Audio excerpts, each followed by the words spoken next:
Have you ever stared at your computer or TV screen after finishing a game and think to yourself, damn, that's one hell of a ride? After that, your brain suddenly flashed back to all of the emotions that you felt during your first playthrough. The laughs, the tears, feelings of determination, the frustration at a really hard boss fight, and after that, all of it get concluded in a truly satisfying ending. Well, few games were able to bring me that feeling of fulfillment, and Undertale is one of them. What makes Undertale great, you ask?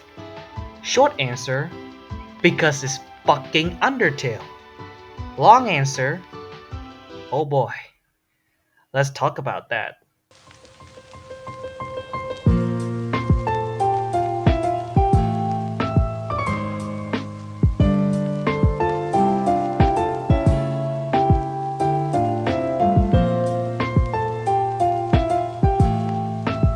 Now, for starters, Undertale was developed by the god that is Toby Fox.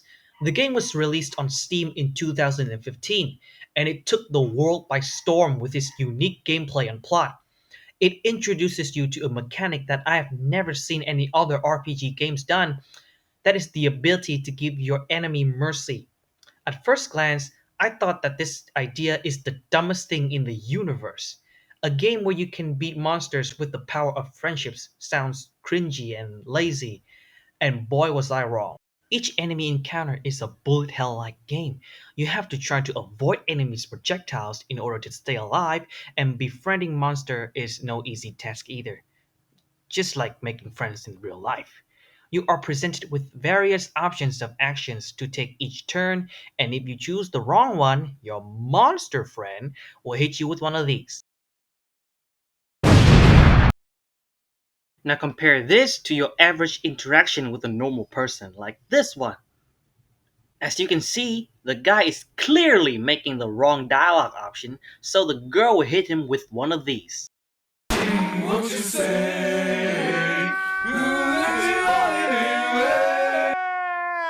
All joking aside though, this gameplay concept is truly a big brain move by Toby because it not only makes the game challenging, it also put Undertale at a very unique position that only a few games can do.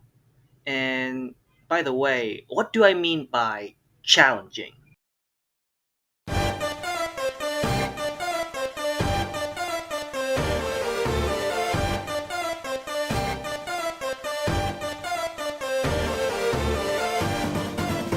Wait, did you guys just said that Undertale is not that hard? Well, that might be true to some extent, but my first playthrough of this game took me 12 hours to beat. I was struggling to get past Undyne because I was too dumb to realize that you can just run away from her, and Asgore is just a pain in the ass. The game has three main attack types that the player must memorize to avoid getting damaged. The white attack will damage you if you touch them, the blue attack won't hurt you if you stay still, orange attack forces you to be constantly moving, and in certain boss fights, your souls will change colors. These encounters require the players to play by the boss's rules. This means for new players, they'll have to die a few times, or in my case, uncountable, before they are able to exploit a boss's weakness and outlast them. Because of this, Undertale makes befriending monster quite an endeavor, but still managed to keep the players engaged in a boring concept on paper. However, gameplay is not the only thing that Mr. Fox got right. The story is where this game truly shines.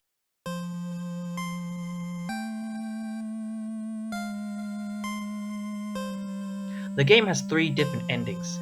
Each depends on your actions.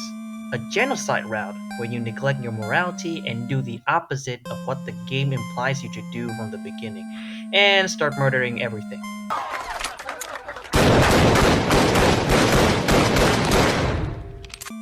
A neutral route, where you realize your horrible actions midway and stop your killing spree. What have I done? And finally, there is the true ending, the true pacifist route, where you befriend all monsters and give them the happy ending they deserve.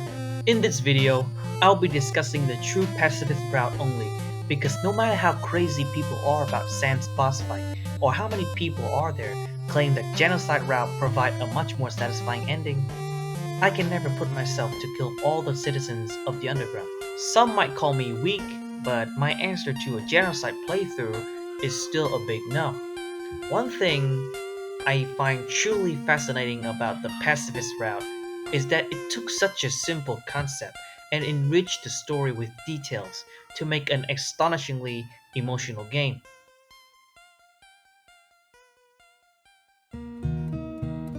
A war broke out between the humans and monsters.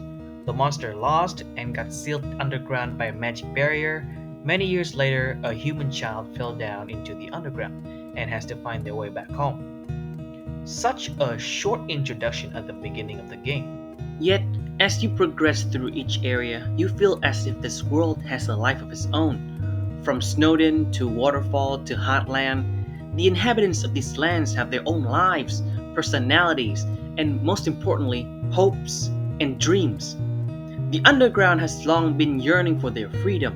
The only way to do so is by using the souls of 7 humans and shatter the barrier. But they don't seem to harm humans. In fact, they don't seem to hold any grudge against them. During the pacifist playthrough, you'll find out that before you, there had been another human who fell down here. The Prince Astral Dreamer brought them back, and the King and Queen, as well as the rest of the monster, treated them like family.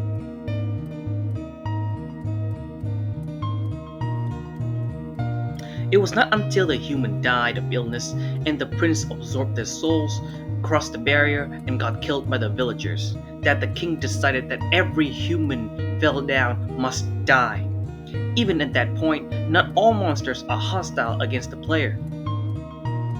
Toriel, the king's wife at the beginning of the game, even offered the human child a place to call home and wanted to take care of them.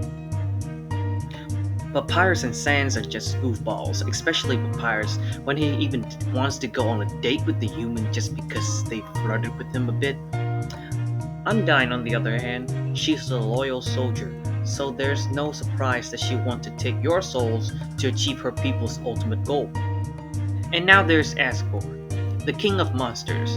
After all that happened, after losing 2 of his own child to the humans, the king is still extremely calm when faced with his sworn enemy, and his encounter with the player implies that he doesn't want to kill them. His head, the entire battle, was facing down because he is ashamed of what he's about to do. The true pacifist route gives you the opportunity to get involved in these characters' personal lives, help them achieve their dreams, and feel contented for who they are. And at the end of the journey, you realize that no matter how much you want to go home, the price of another person's life is too great. So why not remain here, with all the people that you spent so much time bonding with? Until this happens.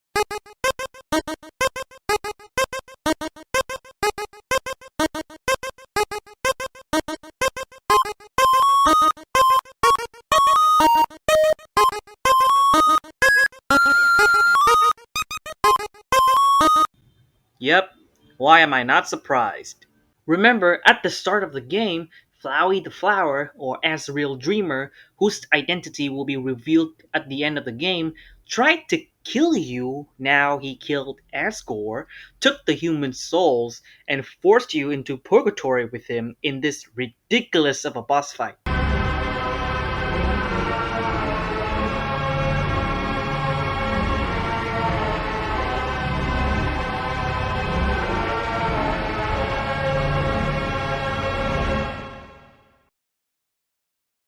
Holy Jesus. What is that? What the fuck is that?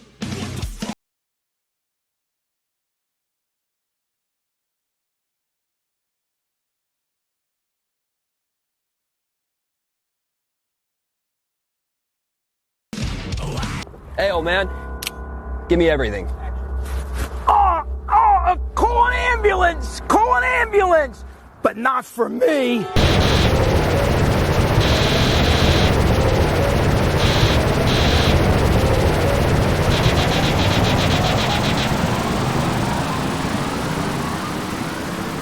As you stayed true to your nature as a pacifist and sparing him, he taught you the way to achieve the true happy ending.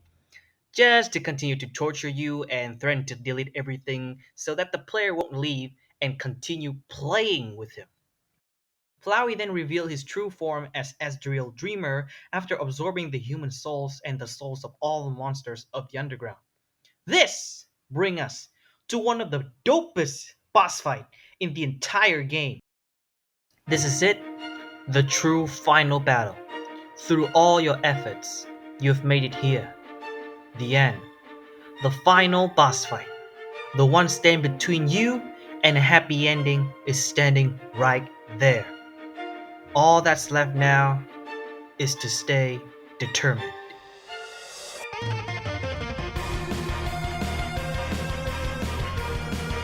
Everything about this fight screams awesomeness. Azrael's attack has the most animation out of all the bosses.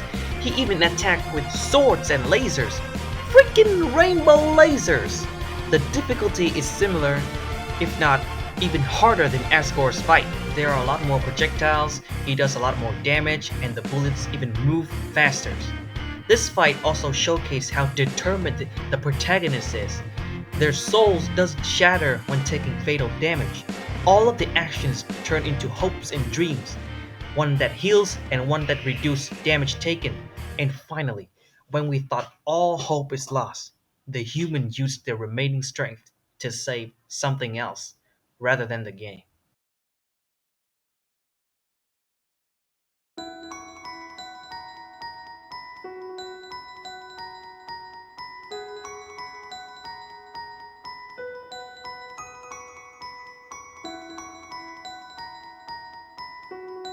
You reach your hands out to the lost souls, reminding them of the joyful, bitter, but sometimes goofy moments that you share together. One by one, they all come back.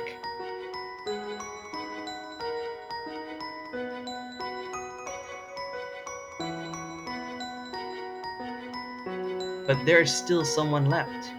Will you save them? Well, you may know the answer to that already.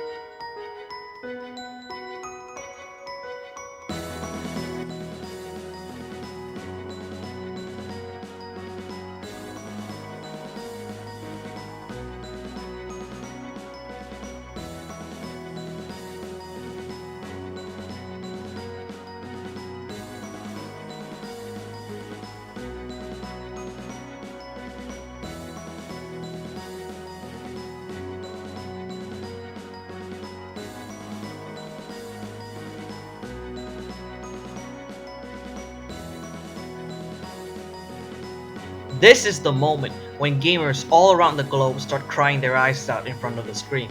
The emotionless, corrupted Flowey now have the ability to feel love again, with all the souls resonating inside him. And this is where Undertale makes a stand of its own.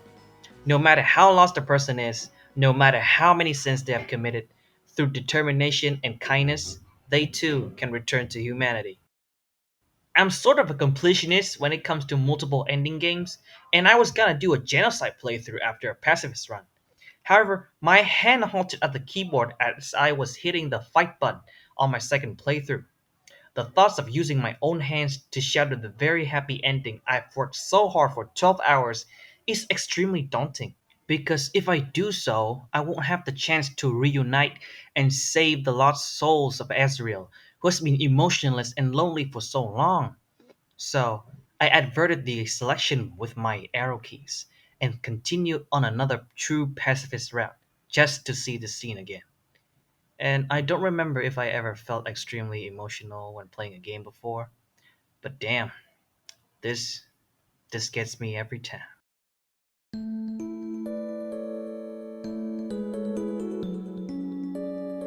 After this, you already know what's gonna happen. The monsters are free of their confinement, the human gets to go home, and everyone seemed happy. There's still one last thing I'd like to address though. how this game brought me feelings that I have never felt before. After the credits, if you boot up the game again, your best friend Flowey the Flower will appear. In this last conversation, he put such a pressure on the player by saying that me, I'm the last threat to their happiness. Because I know we, the person playing a video game, has the power to hit that reset button and erase their happiness once again. Well, it's just a game. We can do anything we want with it, I might hear you say. But to me, it's more than just a game. I became attached to these characters, so no matter what, I'll choose to give them mercy. Maybe it's the simple gameplay that redirects the players to the story, or maybe that Toby Fox is really a god at writing video games. But who knows? I don't want to turn video games into literature analysis with bullshit reasoning, so I'm just gonna quote from another game developer to explain why Undertale is such a compelling game. All of this just works.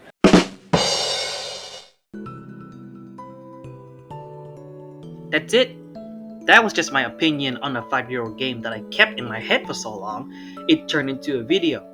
I don't know if I'm gonna make another one of these or not, but in the meantime, thank you for watching. I'll see you again. Hopefully.